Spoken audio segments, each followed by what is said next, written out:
বিসমিল্লাহির রহমানির রহিম। আসসালামু আলাইকুম। সুবর্ণাস কিচেন উইথ ব্লগ আপনাদেরকে স্বাগতম। আজকে আমি চলে আসলাম কচুর কমন একটি রেসিপি নিয়ে। আশা করছি ভালো লাগবে। অনেকে আছেন কচু খেতে পছন্দ করেন না গলা ধরার ভয়ে। আপনারা যদি আমার রেসিপিটি ফলো করে রান্না করেন 100% গ্যারান্টি দিয়ে বলতে পারবো গলা ধরবে না। চলুন রেসিপিটি না টেনে সম্পূর্ণ দেখে নেওয়া যাক। ইলিশ মাছ দিয়ে আমি আজকে কচু রান্না করবো, সেজন্য আমি এখানে একটা ইলিশ মাছ নিয়ে নিছি। মাছটা ফ্রিজে ছিল, ফ্রিজ থেকে বের করে আমি সঙ্গে সঙ্গে মাছটা কেটে নিচ্ছি। মাছ আমি নর্মাল করে নিয়ে আগে থেকে, এতে করে মাছ কাটার সময় নরম হয়ে যায়। মাছের মধ্যে ডিম ছিল, আমি মাছগুলো বেশ বড় সাইজ করে কেটে নিচ্ছি ডিম সহ।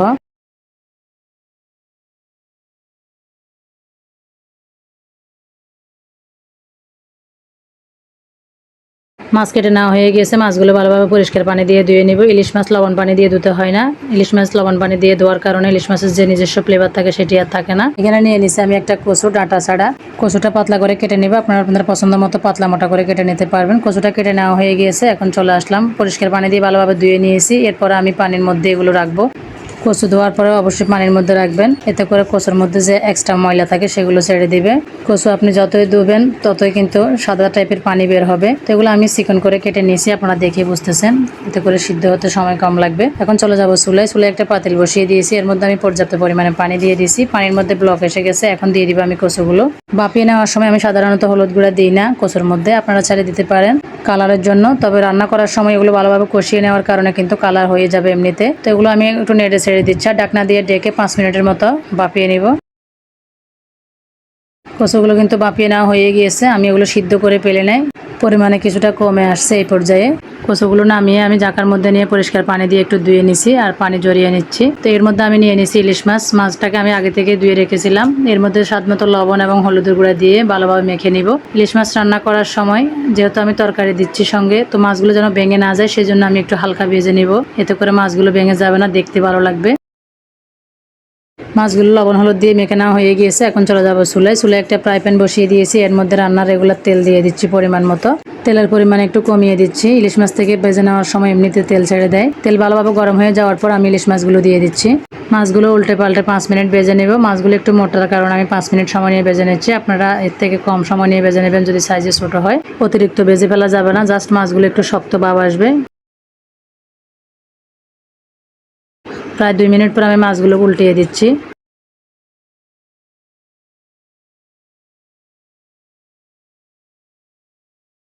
এ পর্যায়ে মাছগুলো ভেজে নেওয়া হয়ে গিয়েছে, আপনারা লক্ষ্য করলে বুঝতে পারবেন। এগুলো কিন্তু আমি একেবারেই ভেজে ফেলে নাই, রান্না করার জন্য পারফেক্ট। তো এই মাছগুলো আমি চুলা থেকে নামিয়ে নিব।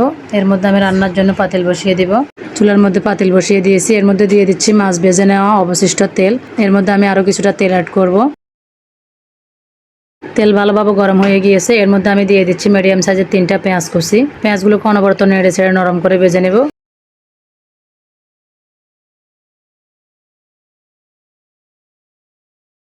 চুলার আঁচ মিডিয়াম লোয়ের মাঝামাঝিতে রেখে আমি মশলাগুলো কষিয়ে নিচ্ছি। পেঁয়াজগুলো ভালোভাবে কষিয়ে নেওয়া হয়ে গেছে। এখন দিয়ে দিচ্ছি আমি 1 চা চামচ জিরা বাটা, 1 চা চামচ আদা বাটা, 1.5 চা চামচ রসুন বাটা। বাটা মশলাগুলো কাঁচা স্মেলটা যাওয়া পর্যন্ত পেঁয়াজের সঙ্গে অনবরত নেড়ে ছেড়ে ভেজে নেব। বাটা মশলাগুলো খুব সুন্দরভাবে কষিয়ে নেওয়া হয়ে গিয়েছে। এখন আমি এর মধ্যে দিয়ে দিব গুঁড়া মশলা। হলুদ গুঁড়া দিয়ে দিচ্ছি 1 টেবিল চামচ। আমি এখানে আগে থেকে কিন্তু হলুদ গুঁড়া ব্যবহার করে নেই কচুগুলো বাঁপানোর সময়, সেজন্য এই পর্যায়ে একটু বাড়িয়ে দিচ্ছি। সামান্য পরিমাণে পানি দিয়ে দিচ্ছি, মশলাগুলো যেন পুড়ে না যায়। চুলার আঁচটা এখন আমি একেবারে কমিয়ে দিয়েছি। লাল মরিচের গুঁড়া দিয়ে দিচ্ছি আমি এখানে 1.5 টেবিল চামচ, স্বাদ মতো লবণ। এখন আমি গুঁড়া মশলাগুলোকে একটু নেড়ে ছেড়ে মিশিয়ে নিচ্ছি। লো আছে কয়েক সেকেন্ড গুঁড়া মশলাগুলো নেড়ে ছেড়ে নেওয়ার পর এখন দিয়ে দিব 1 কাপ পরিমাণ পানি, মশলাগুলো ভালোভাবে কষিয়ে নেওয়ার জন্য। পানি দিয়ে ভালোভাবে নেড়ে ছেড়ে ঢাকনা দিয়ে ঢেকে দিব। অপেক্ষা করব 5 থেকে 6 মিনিট। পানি দেওয়ার পর চুলার আঁচ আমি মিডিয়ামে করে দিয়েছি। মশলাগুলো 2.5 মিনিটের মতো কষিয়ে নেওয়ার পর আমি ঢাকনাটা সরিয়ে একটু নেড়ে দিচ্ছি। এই পর্যায়ে দিয়ে দিব একটা পাকা টমেটো। টমেটোটাকে আমি ছোট করে কেটে নিয়েছি। টমেটো দেওয়ার কারণে কচু রান্না করার পর খাওয়ার সময় আর গলা ধরার চান্স থাকবে না। সবগুলো কচু কিন্তু গলা ধরে না, কিছু কিছু কচু গলা ধরে, সেজন্য আমি আপনাদেরকে বলে দিচ্ছি। গলা না ধরার জন্য আপনাদের হাতের কাছে টমেটো না থাকলে আপনারা লেবুর রস অথবা কাঁচা তেঁতুলকে সিদ্ধ করে অথবা পুড়েও ইউজ করতে পারেন। এতে করে রান্নার পর আর গলা ধরার চান্স থাকবে না। আমি এখানে ফ্লেভার এবং জালের জন্য কয়েকটা কাঁচামরিচ মাঝখান থেকে ফালি করে দিয়ে দিছি। কচুর মধ্যে জালের পরিমাণ একটু বাড়িয়ে দিলে আমার কাছে ভালো লাগে। কথা বলতে বলতে মশলাগুলো ভালোভাবে কষিয়ে নেওয়া হয়ে গিয়েছে। এখন আমি এর মধ্যে দিয়ে দিব আগে থেকে ভাপিয়ে ধুয়ে রাখা কচুগুলো। কচুগুলো দেওয়ার পর ভালোভাবে নেড়ে ছেড়ে মিক্স করে নিচ্ছি। কচুগুলো দেওয়ার পর আমার কাছে মনে হয়েছে কচুগুলো শুকনো শুকনো, এগুলো কষানোর জন্য আমি সামান্য পরিমাণে পানি দিয়ে দিব, এতে করে কচুগুলো ভালোভাবে কষিয়ে নেওয়া যাবে। যেহেতু কচুগুলো ধুয়ে নেওয়ার পর পানি জড়িয়ে নিয়েছি, সেই জন্য এগুলো শুকনো হয়ে গিয়েছে। ধুয়ে নেওয়ার পর সঙ্গে সঙ্গে রান্না করলে কিন্তু পানি দেওয়ার কোনো প্রয়োজন হতো না। তো আমি সামান্য পানি দিয়ে দিছি। এখন ঢাকনা দিয়ে ডেকে এগুলোকে 5 মিনিট কষিয়ে নিব। 5 মিনিট পর ফিরে আসলাম। মিডিয়াম লোয়ের মাঝামাঝিতে রেখে আমি কচুগুলোকে কষিয়ে নিয়েছি। দেখেন এর কালারটা চেঞ্জ হয়ে গিয়েছে। এখন এর মধ্যে দিয়ে দিব পরিমাণ মতো পানি। পানির পরিমাণ আমি বাড়িয়ে দিচ্ছি, কচুগুলো যেন ডুবো ডুবো থাকে, এতে করে কচুগুলো ভালোভাবে সিদ্ধ হয়ে যাবে এবং ঝোলটাও পারফেক্ট থাকবে। নেড়ে ছেড়ে ঢাকনা দিয়ে ডেকে দিব। ব্লক আসা পর্যন্ত অপেক্ষা করব। ব্লক আসার পর ফিরে আসলাম। এর মধ্যে আমি দিয়ে দিব আগে থেকে ভেজে নেওয়া ইলিশ মাছগুলো। ব্লক আসার পর আমি মাছগুলো অ্যাড করে দিচ্ছি, এতে করে রান্নাটা কমপ্লিট হওয়া পর্যন্ত মাছের মধ্যে খুব ভালোভাবে লবণ মশলাগুলো যাবে।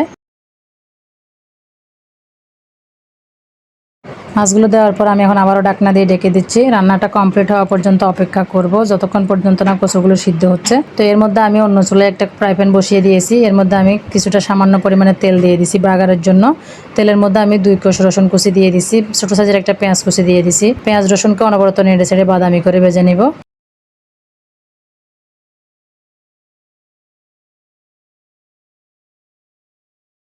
ব্রাউন কালার হয়ে গিয়েছে, এই পর্যায়ে আমি চুলাটা বন্ধ করে দিব। এখন চলে আসলাম কচু দেখার জন্য সিদ্ধ হয়েছে কিনা। জলও কিন্তু অনেকটা টেনে গিয়েছে। কচু সিদ্ধ হয়েছে কিনা দেখে নিব। কচু একেবারে পারফেক্ট ভাবে সিদ্ধ হয়ে গিয়েছে। এখন আমি এর মধ্যে দিয়ে দিব বাগার। বাগার দেওয়ার কারণে কচুর স্বাদ দ্বিগুণ হবে, কালারটাও কিন্তু খুব সুন্দর হবে। বাগার দেওয়ার পর আমি ঢাকনা দিয়ে ডেকে দিব নেড়ে ছেড়ে। এরপর আমি চুলাটা বন্ধ করে দিব 1 মিনিটের মধ্যে। তো আপনাদের হাতের কাছে যদি ধনেপাতা না থাকে আপনারা স্কিপ করতে পারবেন, তবে ধনেপাতা কুচি থাকলে অবশ্যই দিবেন। আমি ধনেপাতা কুচি দিয়ে দিচ্ছি সামান্য পরিমাণে, এরপর ঢাকনা দিয়ে ডেকে দিছি। 1 মিনিট পর ফিরে আসলাম। এই পর্যায়ে চুলাটা বন্ধ করে দিয়েছি। আর তরকারিটা পুরোপুরি ঠান্ডা হয়ে যাওয়ার পর এর পানির লুক দেখে আশা করি বুঝতে পারছেন। এখন আমি গরম গরম আপনাদের সঙ্গে একটা বাটির মধ্যে নিয়ে পরিবেশন করে দেখিয়ে দিচ্ছি। তরকারিটা কিন্তু ঠান্ডা হয়ে যাওয়ার পর এর কালারটা খুবই সুন্দর হবে। আমার হাতের কাছে সময় নেই, সেজন্য আমি আপনাদের সঙ্গে সঙ্গে সঙ্গে শেয়ার করতেছি। আশা করছি আমার আজকের ইলিশ মাছ দিয়ে কচুর রেসিপি আপনাদের কাছে ভালো লাগছে। রেসিপিটি ভালো লাগলে আমার ভিডিওতে একটা লাইক দিয়ে দিবেন। যারা আমার চ্যানেলটি এখনো সাবস্ক্রাইব করেন নাই, প্লিজ আমার চ্যানেলটি সাবস্ক্রাইব করে দিবেন। সাবস্ক্রাইব করার পর অবশ্যই পাশে থাকা বেল আইকনে ক্লিক করে দিবেন। ফ্রেন্ড অ্যান্ড ফ্যামিলির সাথে শেয়ার করে দিবেন। আপনারা যারা ইতিমধ্যে আমার চ্যানেলটি সাবস্ক্রাইব করেছেন তাদেরকে অসংখ্য অসংখ্য ধন্যবাদ। আজকে এই পর্যন্ত। নতুন আরো একটি ভিডিও নিয়ে আসা পর্যন্ত সবাই সুস্থ থাকবেন, ভালো থাকবেন, এই দোয়া করি। আল্লাহ হাফেজ।